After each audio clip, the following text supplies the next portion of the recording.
ಒಂದು ಹಣ್ಣನ್ನು ಹೆಕ್ಕಿದ್ದ ಮರಿ ಮೇರಿ, ಓ ಇಲ್ಲಿ ನೋಡಿ ಸೌತೆಕಾಯಿ ಎಂದಳು. ಅಲ್ಲಲ್ಲ, ಅದು ಹೀರೆಕಾಯಿ. ಹಣ್ಣು, ಇದನ್ನು ಚಾಕಲೇಟ್ ತಯಾರಿಸಲು ಬಳಸುತ್ತಾರೆ. ಯಾವುದೋ ಪ್ರಾಣಿ ಅದನ್ನು ಕಿತ್ತು ಹಾಕಿ. ಮಕ್ಕಳು ಒಂದೊಂದು ಗಿಡ ನೆಟ್ಟರು.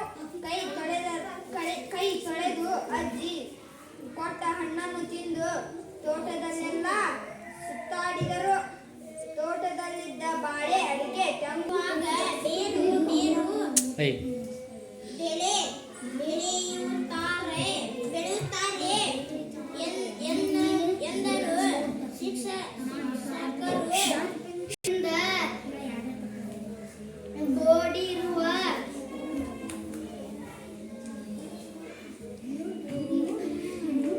ಪ್ರದೇಶವಾಗಿರುವುದರಿಂದ ತೋಟದಲ್ಲಿ ಒಂದು ದಿನ ಮಲೆನಾಡು ತಪ್ಪಲಿರುವ ಒಂದು ಊರು. ಅಲ್ಲೊಂದು ಹಿರಿಯ ಪ್ರಾಥಮಿಕ ಶಾಲೆ. ಆ ಶಾಲೆಯಲ್ಲಿ ಮಕ್ಕಳು ಫಿರೋಷನ ಅಜ್ಜಿಯ ತೋಟಕ್ಕೆ